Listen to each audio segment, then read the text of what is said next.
Here's our interview with Catherine Austin Fitts, the former Assistant Secretary of Housing under George Herbert Walker Bush. To say the information that she covers in this interview is vital is putting it lightly. My name is Catherine Austin Fitts. I am originally from Philadelphia.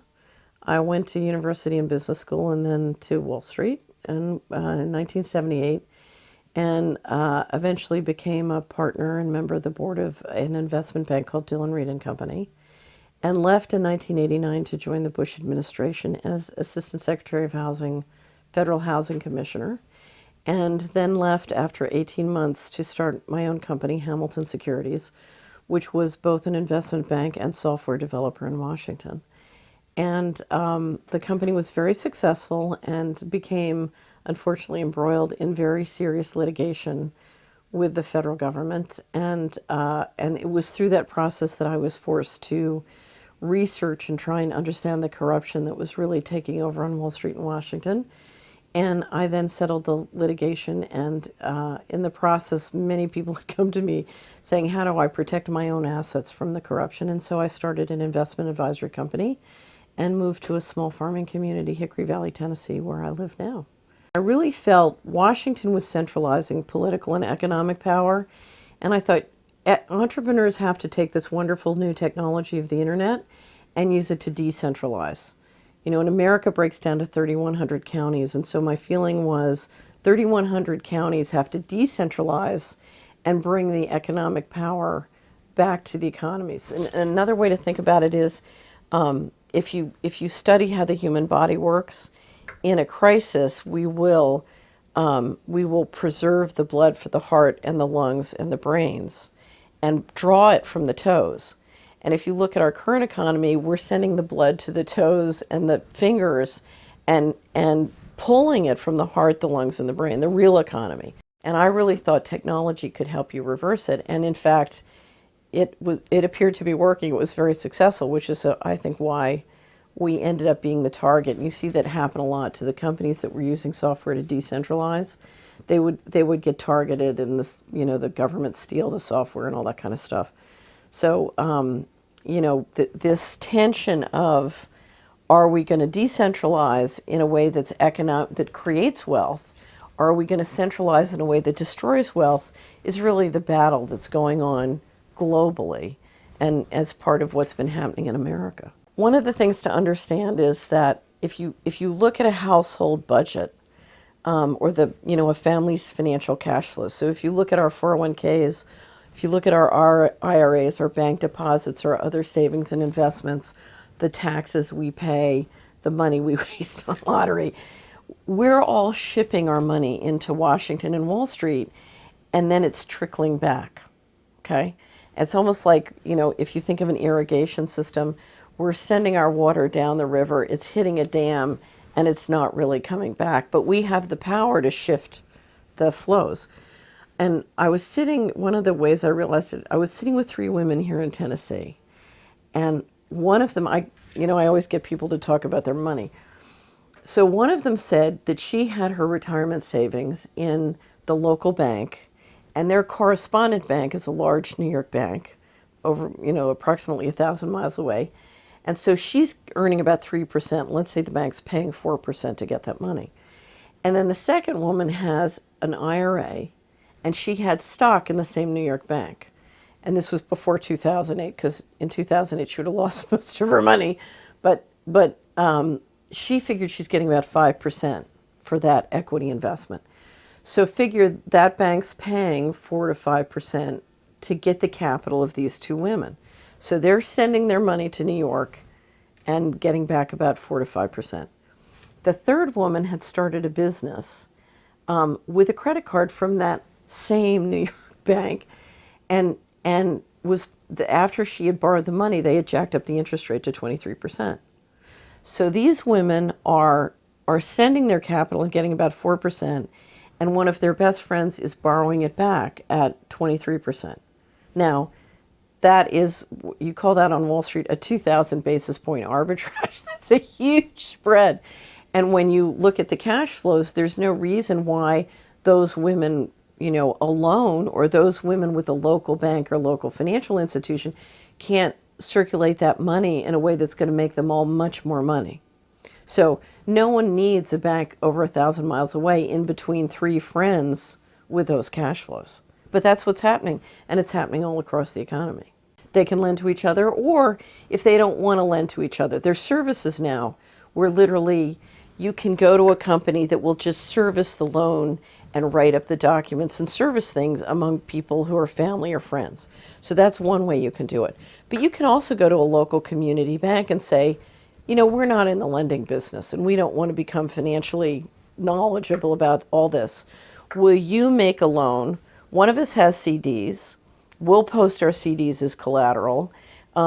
This third person will write a contract to the first saying, I'll guarantee it because you don't want to take the risk. And then the third person, you know, the third person will borrow. You do it all with the community bank. The community bank takes a spread that is a lot less than 2,000 basis points and say, you know, the borrower could pay 12%. Okay, so these two, instead of making 4%, let's say they make 8%, the bank makes 4%, and everybody's happy except the New York, you know, the big New York bank. But then you keep the money locally. And you can go through our economy and you'll see the same thing happen. I just described a loan, but I can show you the same thing with equity investments. I mean, how many people said that Enron was a better investment than Hickory Valley Meat Market? I beg to differ. I still have the Hickory Valley Meat Market. You know, they don't have their money from Enron. So if you go through the household budgets and cash flows in every community, and you start looking to see how can I take the blood out of the toes and engineer it back into the heart and lungs in a way that makes me money, those opportunities are abundant, particularly if enough of us start to see them and do them. I was lying on the table at a natural practitioner's office, and she was explaining to me how a tapeworm works in your body. What a tapeworm does, it injects into you a chemical that makes you crave what's good for the tapeworm. So, you know, you are the one who feeds yourself whatever it is the tapeworm wants. And so you go through this process where you feed the tapeworm and the tapeworm grows stronger and stronger and stronger, and you grow weaker and weaker and weaker. And that's a very beautiful description of sort of our relationship with, you know, what Eisenhower called the military-industrial complex and the financial sector, which has grown like a big fat tapeworm over the last, particularly the last 15 years. But anyway, so I was listening to her and I said, you know, I need to use that phrase. So I started to talk about the tapeworm economy. Because if you look at the tapeworm economy, the media feeds us information about what's good for the tapeworm and bad for us. So, you know, we watch TV or we listen to the TV news, and we're encouraged to do things that make money for big corporations, but in ways that reduce either our physical equity or our financial equity. So they get richer and we get poorer. And so we have this dynamic where we're the host and we're feeding the tapeworm. And the more we feed the tapeworm, the more powerful it gets and the more we lose. So if you go back to the 3 women in Tennessee, they're getting poorer and poorer because they're making less on their investments or they're paying more for what they're borrowing. And meantime, the tapeworm in the middle is getting richer and richer and richer. So a tapeworm economy is an economy where a few insiders can constantly drain subsidy from the outsiders in a way that preserves their wealth, but it shrinks total wealth because the host is getting weaker and weaker and weaker. Since the beginning of the Republic, so from the Revolutionary War till about 18 months to 2 years ago, if you look at all the debt we'd issued to finance everything, so finance the Civil War, World War I, World War II, the Korean War, the Vietnam War, all the infrastructures, the building of the highways, all the bridges, the space program, all that, all the government programs, the GI Bill. So you look at all the debt we've issued to finance everything since the beginning of the Republic, that amount of money was $12 trillion. And then in 18 months, we gave or lent from the Treasury and the central bank an equivalent amount, another $12 trillion to the banks. Now, what was that about? That $12 trillion refinanced out literally $12 trillion of paper, toxic paper, and derivatives that the financial sector issued during the 1990s, the last 15 years, literally to finance a leveraged buyout of the country and the planet. So think of it this way. I want to take you over. I issue everybody else $12 trillion of funny money. I take you over, and then I use your $12 trillion to pay them back. Okay? So literally, we're watching a leveraged buyout of a country, and that's why I call it a financial coup d'etat. And that's what the bailouts were.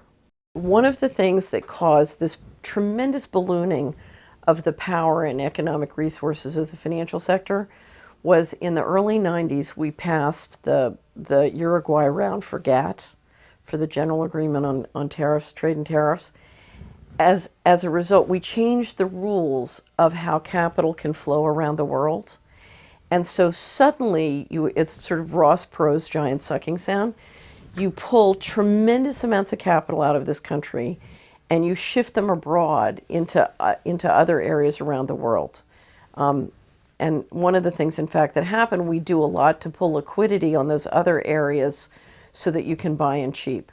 So you pump up the United States economy at the same time you flatten the economy in Asia or in Latin America so you can buy in, so you take this money at a high price and buy in cheap at a low price. Okay, so they're shifting massive amounts of capital, and as they shift that capital, they totally change who's the owner. Okay, so when it leaves this country, $5 trillion of that money is in the United States government, so it's shared, it's in the commons, if you will. By the time it gets to Asia, the ownership is in the hands of small numbers of people. So you see this enormous capital shift. And one of the other things that happens as that capital shift occurs is we're watching the end of sovereign governments and the rise of corporations. We're literally changing the governance structure on planet Earth so that we're no longer governed by countries that coordinate with each other. We're literally governed by private corporations. In this process, and part of it is privatization, you're watching liabilities being shifted into sovereign governments and assets being shifted to corporations. Okay?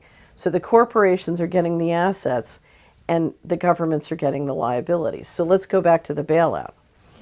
One of the ways to look at this is when we did that capital shift, we said in the beginning of the 90s, we can't afford the retirement of the boomers. We've promised them in Social Security, Medicare, and Medicaid more than we can afford to pay. So what we're going to do is we're going to pull all their retirement savings out. We're going to basically shift out all the money that's in the pension funds, the equivalent, okay? And what we're going to put back in their pension funds is phony baloney paper. And we're going to shift out the money that's in the Social Security fund and shift in phony baloney paper. So that once we've gotten all the money out, they're going to be sitting with a bunch of phony baloney paper and promises to each other. Okay? So it's really a way of leaving the American middle class high and dry and getting out while the getting is good. In the 90s, there were a group of people in Washington who, clearly seeing what was going to happen with globalization, said, look, we're going to transfer all the jobs abroad, and we're going to transfer huge amounts of capital abroad. And what that means is we need Americans to change. We need to help the broad middle class and the citizenry adapt to these changes. And that means we need to pay down our debt, and we need to flow equity capital back into small business, because small business is what is creating the jobs.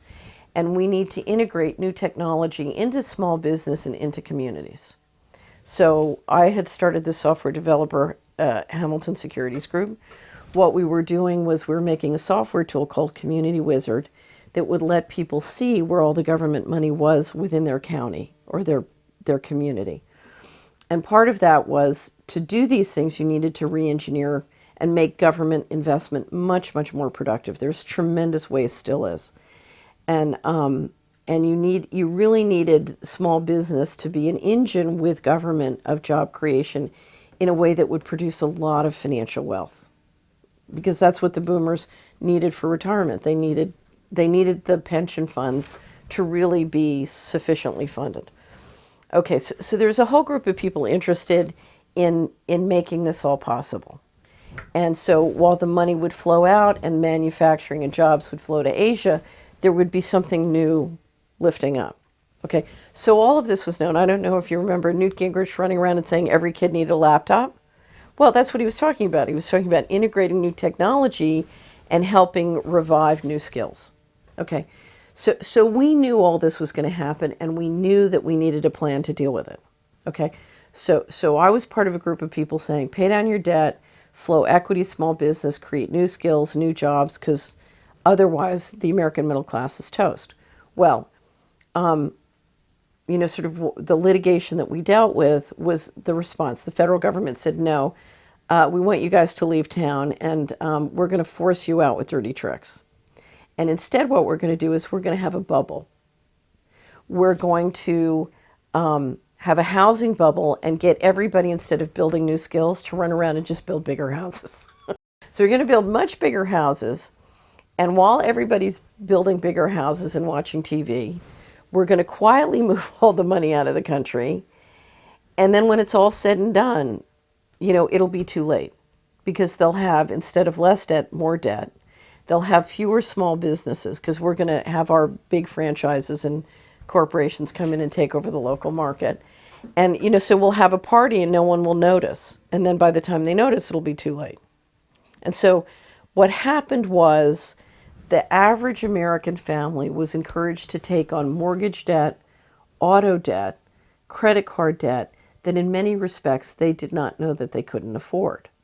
Now, what was amazing was the government and the financial institutions knew they couldn't afford it. In other words, they encouraged them to take on this debt, knowing that the policies were being engineered that would cause their incomes to fall later on. So, for example, let's just say you're a man with a family and 2 kids, and you have a job as a software developer, and you feel like you're doing very well. You don't know that a whole series of things are going on behind the scenes that mean you're going to lose your job in 3 to 5 years. I mean, it's statistically very probable, okay? So you don't know that, but the financial institution that's making you the loan does know that, okay? So they come to you and you say, well, you know, the housing prices in Austin, Texas are rising, and I'm doing well, and my family's growing, and I need a bigger, it's a perfectly reasonable thing. And that's a strategy that's always worked for Americans with very rare exception. So that's the responsible thing for you to do. And I say, oh yeah, no, I'm encouraging you to do that. And in fact, you don't need to make a down payment, and I'll encourage you to, so I encourage you to do the mortgage, and you take out the mortgage, you buy the house. Now, under the law, I'm not an attorney, but my understanding of the law is, if I know something about your financial situation that you don't, and I don't disclose that, that's a material omission. So if I don't say to you, Mr. Smith, you keep your savings in this bank, and we're using your savings to loan money to JP Morgan Chase to move all these jobs abroad. In fact, all the jobs for your food stamp government contract, we're moving to India. So you as a taxpayer are going to fund these jobs. Your deposits are moving these jobs. And when we get these jobs all moved in another 3 to 5 years, you'll probably lose your job. Okay? We don't tell you any of that. We just say, here's more debt. Now, under the law, I believe that there's a case to be made that that's fraudulent inducement. Fraudulent inducement is if I encourage you to take on debt and fail to disclose something that I know that you don't. That's a material omission under the law. It's illegal. Okay?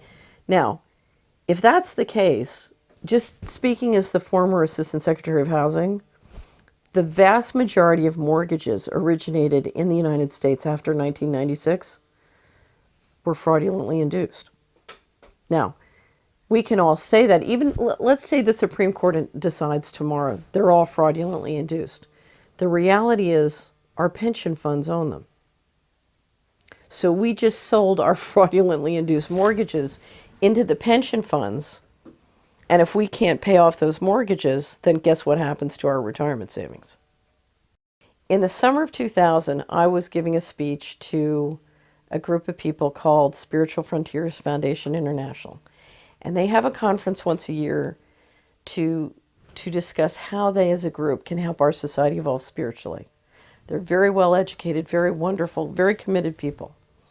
So I'm in the middle of the speech, and a friend of mine had asked me to give a speech on, it's called How the Money Works on Organized Crime.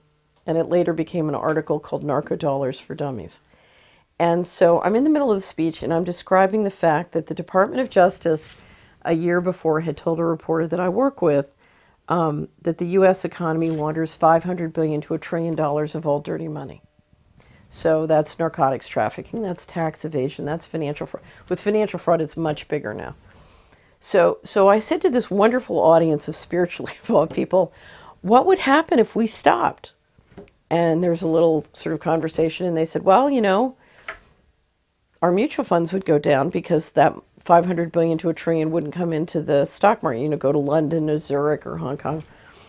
And we'd have trouble financing the government deficit because we need to borrow all this money to finance. So our taxes might go up or our government checks might stop. And I said, okay, well, let's pretend there's a big red button up here on the lectern. And if you push that button, you can stop all hard narcotics trafficking in your city, your county, your state, your country tomorrow, thus offending the people who control $500 billion to $1 trillion a year of money laundering through the U.S. financial system and the accumulated reinvested capital thereon over the last umpteen years. Who here will push the button? And out of 100 people dedicated to evolving our society spiritually, guess how many would push the button? One. So I said to the other 99, why would you not push the button? And they said, we don't want our government checks to stop, we don't want our taxes to go up, and we don't want our mutual funds to go down. So that's the conundrum. Because if you look at the American financial system, we have created through force, you know, it's called the central banking warfare model. The central bank prints paper, and then the military makes sure that everybody takes it while they're extracting the natural resources for cheap, right? Okay, so the tapeworm economy is not just in America. The tapeworm is extracting a subsidy all around the world. And until 2008, most Americans were the beneficiary of that. Now, you can say most Americans were naive. If you look at every county in America, one of the biggest businesses in every county is narcotics trafficking. Illegal drugs targeted at the children that makes everyone money. Okay? And then the government has huge war on drugs, and that makes a lot of other people money. So one of the biggest industries in America is the genocide of the children of our neighbors. That puts us as a people across the line because we've been complicit. I spent a decade trying to warn my family, my friends. You know, I ended up on Alex Jones and all sorts of radio shows explaining. I was the former Assistant Secretary of Housing. I was a former partner of the Wall Street firm. And yet the majority of people who heard me wouldn't believe me and wouldn't listen. So we've all gone along, we've all been complicit, we've all, one way or another, been the beneficiary. And, you know, and it's hard, it's hard to face what has to be faced. I used to have a pastor in Washington who would say, if we can face it, God can fix it. And what came out that day that I told the story about the red, you know, the story of the group I was speaking to was, what they didn't understand is if they would just look at it, if they would just look at the red button problem and talk about it, that there was a way to turn the red button green. In other words, the question we need to ask is not should we push the red button, but how do we make money pushing it? So I call it turning it green. Because there are, the tapeworm economy is draining us. And so the issue is how do we reverse that drain? How do we start to get energy for us instead of giving energy to the tapeworm? And so part of it is delinking it from this global taxation system that's going on that we all think we've been the beneficiaries of. Because the day of the insider sharing the subsidy with us is diminishing. We've been gutting our whole economy for decades. I mean, we've been moving manufacturing capacity abroad, significantly since the 80s. So this has been going on for 25 years, and it's continuing. And, there's a myth that we're moving it abroad because it's more efficient, and that's not always true.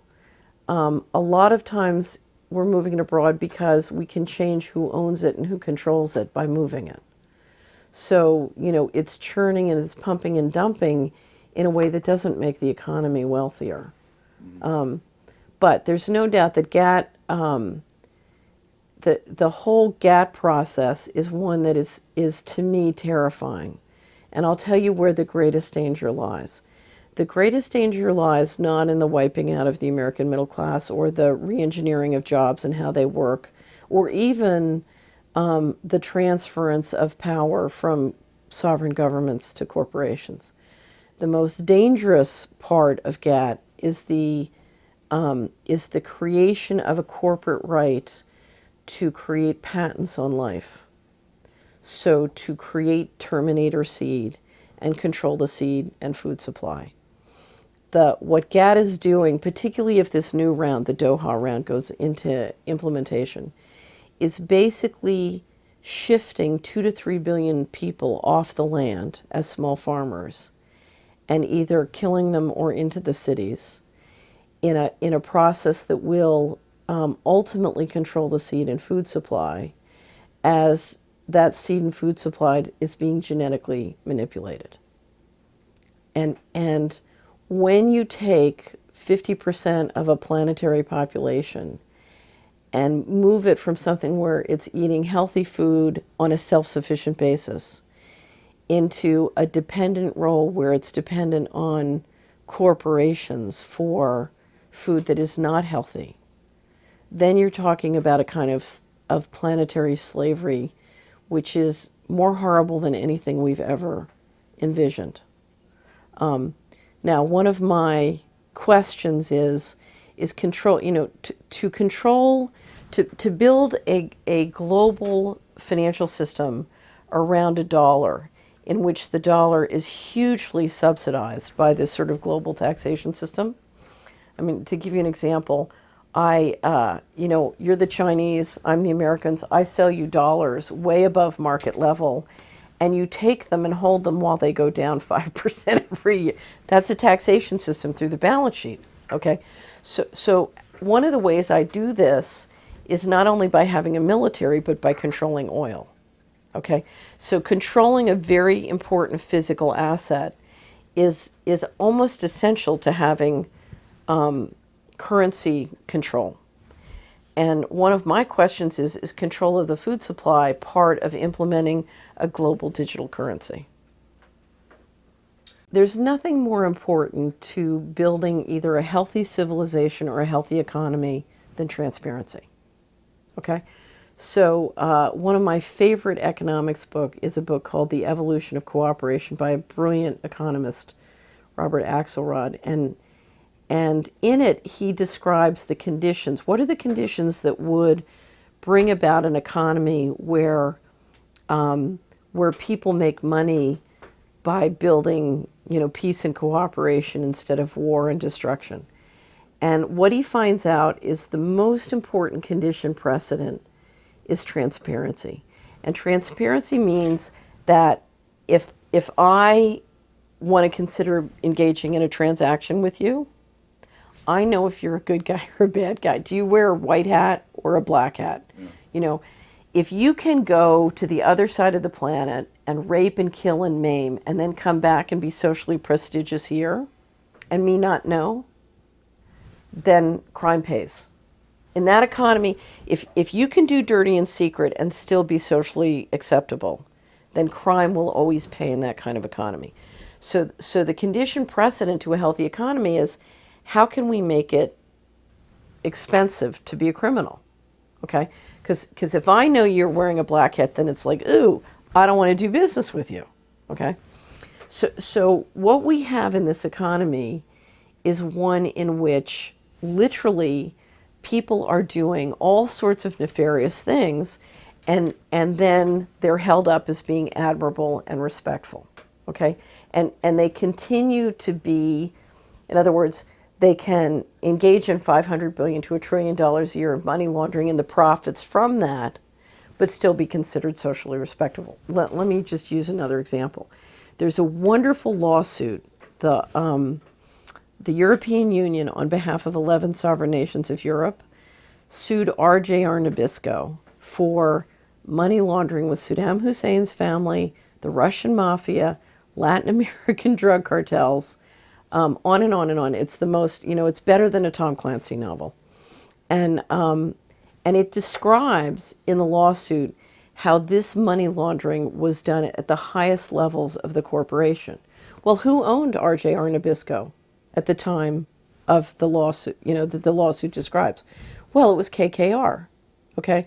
One of the most prestigious private equity and leveraged buyout firms in the world. Okay, so at the beginning of this year, we see, Henry Kravis on the cover of, it was either Time or Newsweek, being held out as the next Warren Buffett. Well, no, he's not. He's the next mafioso. Do you know what I mean? But these people are honored because we don't have that kind of transparency in the economy. So there's an official story which has nothing to do with the real story, because we know the real story is being driven by the covert cash flows and the dirty tricks. So we've got the official story, we've got the covert, or sort of what I call the real deal. And let's say a little piece of information about the real deal starts to sneak into the public mind. So because because of the internet, because of all these different ways we have of communicating with each other, people start to realize, well, wait a minute, what is all this stuff about Mena, Arkansas, and the Bushes and the Clinton families being partners on this drug operation and all this hard, and Goldman Sachs and AIG doing these dirty deals with the housing authority? What is all this stuff about Mena, Arkansas? As soon as that happens, what you'll get is what I call attack poodles. They are the official enforcers who are trying to kill anything outside of the official story that pops up. So a massive effort is made to come up with official explanations that incorporate all this, while anybody who's promoting anything outside of the official reality gets hit by the attack poodles. So, for example, we see Gary Webb, who wrote the Dark Alliance story, one of the most incredible pieces of investigative journalism I've ever read. And so I'll never forget when I picked up the Dark Alliance, but I'd heard about the Dark Alliance story but never saw it. It was published in in August of 1996 by the San Jose Mercury News. I never saw it when it up. When the attack poodles got going, the San Jose Mercury News took it down, but Gary Webb published a book. Now, I've worked as an administrator in the federal government, and if you understand the machinery of federal government operations and enforcement and regulation, it's highly complex. Now, a lot of times I'll read a book by somebody and there's all sorts of little mistakes about operations because they've never worked in government and they're not telling the truth. And I'll never forget when I read Gary Webb's book, it was absolutely impeccable. It was everything rang true to me in terms of all the details of operations, regulations, et cetera, and the fundamental economics. And that's when I know, this guy has the story. Well, if you look at what happened when Gary Webb published it on the San Jose Mercury News, he put up all the legal documents, thousands and thousands of pages of legal documents. And I have friends who are in the minority. They have news businesses in the minority community, the African American community. They downloaded all the documents. And so suddenly you couldn't kill the story. Gary Webb's story was credible with the people because he gave them the hard evidence. He gave them the documents. He wrote a story that absolutely rung true, whether it was in the African American community or to me as a former government regulator. So 360 degrees, it rang true. So what did they do? They turned the attack poodles loose on him. And if you read the story of how Gary Webb was targeted and just literally run out of the news business, it's incredible. So the attack poodles are very, very dangerous. And I know because I've been the target of them. during the litigation, we dealt with a smear campaign that was, invasive, unbelievable. There was one group that had is sort of the leader of the effort with 17 full-time people just mailing packages of information to media and trying to get them to write stories. And we constantly had one reporter who literally would write something that was factually not true. Our attorneys would call. We had to threaten to sue, but they didn't really care. They had no interest in what the truth was. We had an amazing thing where we spent a couple hundred hours with the Washington Post, gave them all the legal documents, everything. They were going to write a story. Literally, in 24 hours, the story disappeared. The reporter wouldn't answer my phone calls, went away. And that left the field open for the attack poodles. And so whether it's stopping a whole bunch of stories or the attack poodles attacking, anybody who tries to build a story outside the official story is attacked. Now, the interesting thing is it doesn't work anymore, okay? And the reason it doesn't work anymore is where you have somebody outside the official story who's prepared to say, I don't want to rise at CNN. I don't want a job from the current administration. I don't want any part of you. I'm just going to sit over here and tell the truth. Alex Jones is a perfect example.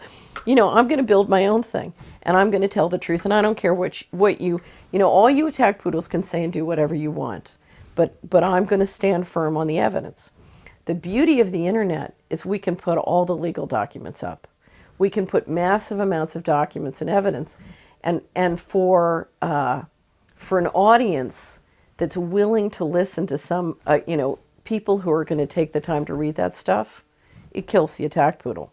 And that's why you're seeing more and more shift. If you look at the media numbers, whether it's, are they reading the Wall Street Journal or the New York Times, or are they watching CNBC, the numbers are swinging and moving towards the people who are telling the story. But there's no doubt about it. Everybody in our world telling the true story has got to deal with attack poodles. In the spring of 1997, the president of CalPERS, the largest pension fund in the country, was on one of my boards, and we gave a presentation to them about my vision of how you could re-engineer the flow of money in communities to rebuild the American economy and do it in a way that would make a lot of money for pension funds. So I had this whole thing on, how we could reinvent America and make sure the boomers had enough for retirement and everything. So the president of CalPERS is in the presentation. He looks at me and he says, "You don't understand. It's too late. They've given up on the country. They're moving all the money starting out of the country, moving, in the fall." So that fall is the beginning of fiscal 1998. October 1, 1997 is the beginning of fiscal 98. $4 trillion proceeds to go missing. So I start writing and publishing all of these stories about, there's $2.3 trillion missing from the Pentagon this year. There's $1.1 trillion. There's $59 billion missing from HUD this year. And, story after story using government documents documenting massive amounts of money are going missing. Okay, so what happens next? John Stossel does this huge story about how people at the Pentagon are using credit cards and not paying the money back. Okay, this ricochets everywhere. It's like the big thing. All my neighbors are saying, "Oh, did you hear about this horrible Pentagon?" Now the money is less than 1% of 1% of the $4 trillion that's going missing. So basically, while the big boys are walking away with $4 trillion over here, everybody's over here saying, "Oh, they're using credit cards to buy purses, and this is terrible," And that's the, so we have the attack poodles coming at me because I'm telling the real story. Meantime, we have the John Stossels of this world keeping everybody interested on irrelevant things. When the litigation occurred with me, they tried to set me up on a obstruction of justice charge. What happened was they seized our offices on a false pretext. And while they were in the office, we had shredding bins that were empty. They took trash that we had in a bag that we were saving because we couldn't throw anything out because of the subpoenas. So we had the trash all saved. They opened up a trash bag, emptied the trash into the shredding bin, took corporate accounting records, put it in the bin, and then took pictures of it. And the property manager in the property saw them doing all of that. And he looked at them and he said, "You can't do that. That's falsification." And they said, it was the HUD Inspector General's counsel said, "Shut up, it's none of your business." And after they left, we cleaned up the whole building, and the property manager was so touched. He called me and he said, "I want you to bring your lawyer over. I want to give you an affidavit because they're trying to falsify a charge against you." Well, as this was happening, they wrote us a letter accusing us of throwing away documents, that were, under the subpoena. And so they were clearly trying to set us up on an obstruction of justice charge. Now, he gave us an affidavit, and we turned it in the court, and the court just said, "It's SOP." I didn't know what that meant. So I called a guy who used to work in the HUD IG's office, and I said, "What's SOP?" He said, "Oh, that's standard operating procedure. If they have no evidence of any wrongdoing, they'll just they'll frame you on obstruction of justice." So this goes back again to the fact that, you want to attack them and make them look ridiculous, or if you can't do that, you want to set them up and falsify evidence to get them. But it's one of many different tactics you do to try and keep the population in the official story, and part of doing that is giving them these sort of fake stories like the John Stossel, the modified hangout. If I put money in an investment as an investor and I get a return, I get a dividend or I get an interest, that's my return to the investor. But an investment also has a return to the ecosystem that the investment is in. So let's say we get together and we build a convention center and we buy bonds to finance the convention center, and we get a coupon on our bonds, we get interest. But that also has an impact on the city in which the convention center is built. And that impact can be positive or negative. And I call that the return to the network. Okay? So an investment has a return to the investor, but it also has a return to the network. And the whole return is the total economic return. So we have return to investor, return to network, 1 + 2 = return, total economic return. Okay. The way we've run our economy is we've rigged return to the investors through the government to be positive at the expense of the whole. So we have a positive return to Goldman Sachs, a negative return to the network, and the total is negative. We're shrinking the pie. Goldman and their investors are getting richer, but the pie is shrinking. Okay? Now, it's hopeless if you don't change. In other words, if the tapeworm keeps draining the body will die. However, it's really simple. To me, the host dying is not a good plan. Why don't we simply eject the parasite? Why don't we say, okay, Wall Street, we invite you to grow up and manage your business so it improves the total economic return. The old saying, what's good for General Motors is good for America, was, you build up your manufacturing, you build up your technology, you make better and better products, you sell them successfully around the world, that creates jobs, that creates and so what was good for investors was good for the total economy. Now, the minute we say as a financial system, we're all going to make money on things that have a positive total return, the whole thing spins and turns around. And the funny thing is, particularly if you unsuppress technology, which is available or known or sitting in the labs, there's enough wealth to create wealth that's mind-boggling. I mean, it's just mind-boggling. But that wealth creation requires aligning the interests of the financial system with the interests of people. So we have to, the message from the financial system is, we're going to make money by controlling life, okay? So we're going to give you ID cards, and we're going to have a war on terror, and we're going to patent seeds, and farmers are not allowed to make their own seed or save their own seed. They have to have Terminator seed. And so the financial system is saying, we're going to create a few big corporations and they're going to control everything, and you're going to do what we tell you. And so it's a force. It's an economy of force. The minute you say, no, you know something, we're going to try democracy, we're going to try capitalism, because organized crime is not capitalism, but markets. We're going to try democracy and free markets and all this stuff, and we're going to let this technology out of the lab and into the real world, so we don't need electricity bills of $300 to $500 a month. Basically, what would it be? I don't know, $10, $20 a month. So we're gonna integrate all this stuff, and we're gonna create alignment so that people can trust each other again. We're making up with force what we don't need force to do. What trust can do if people can trust each other. But that requires that the insiders have to respect the same laws that they require of everybody else. That's a big, big change. So the reality is, if we're going to keep running things where there's a positive return to investors and a negative return to the whole, then there are no solutions. The minute we say, okay, you know something, we're going to run our capital and we're going to make our decisions based on what has the highest total economic return, then suddenly you're talking about wealth creation that literally most people in my generation can't even fathom. When I was at Hamilton Securities, and we had built databases that would allow us, through this community wizard tool, to see how all the money flowed by county.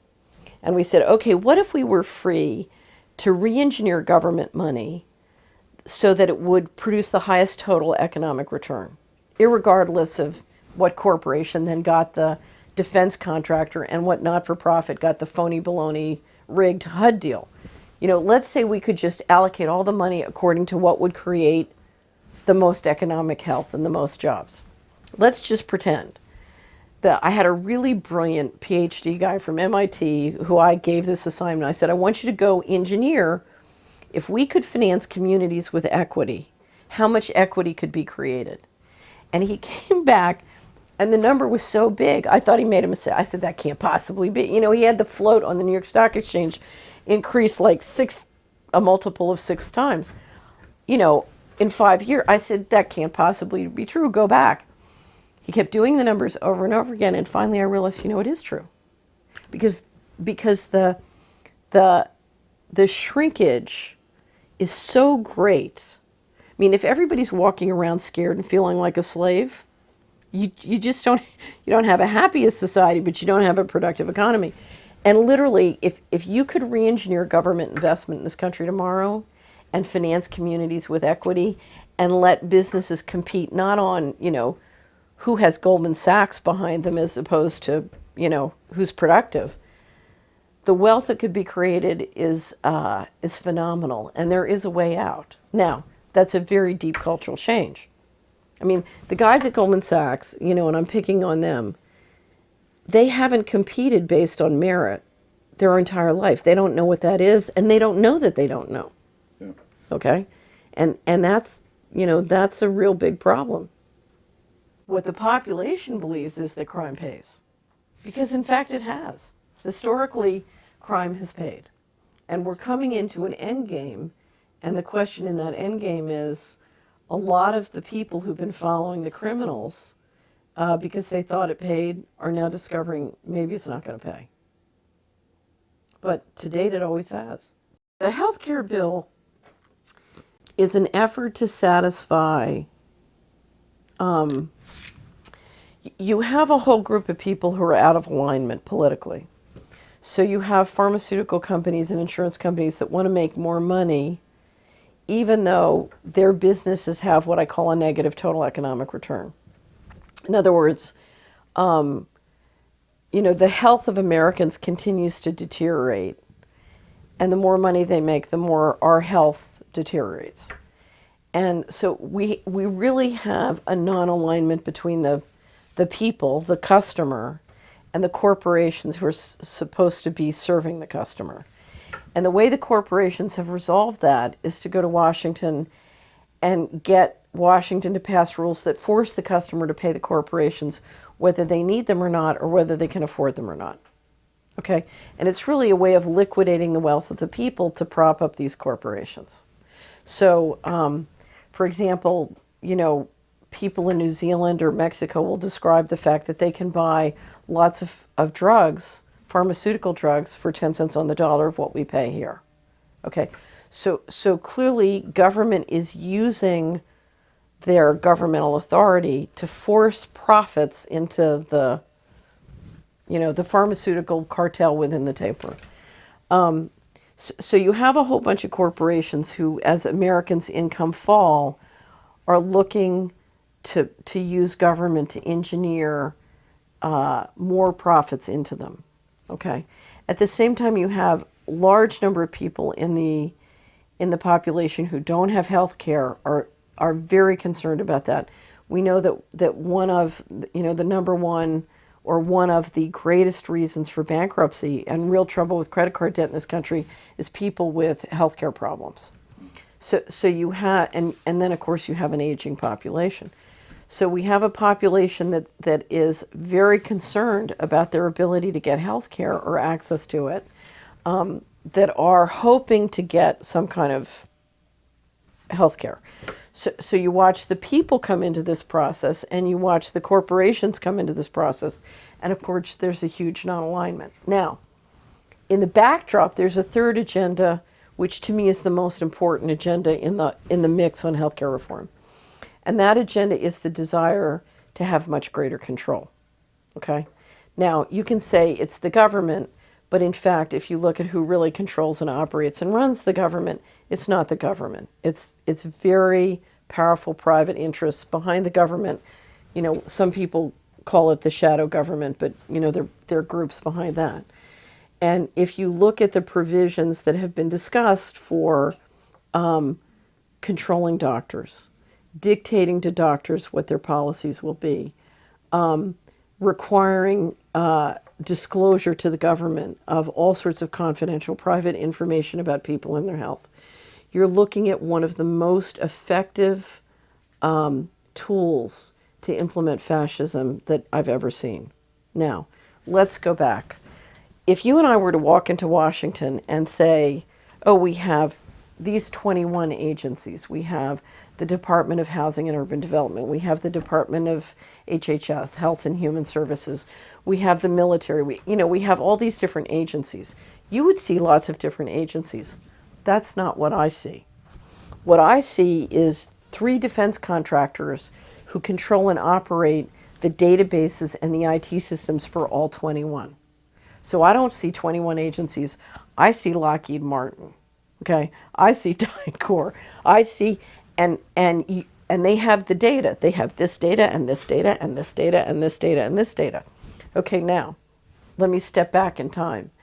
Edwin Black wrote a magnificent book on the Holocaust about IBM helping the Nazis build the database operation they needed to implement the Holocaust. Okay, now, who's just been chosen as one of the lead contractors on our census? IBM, okay?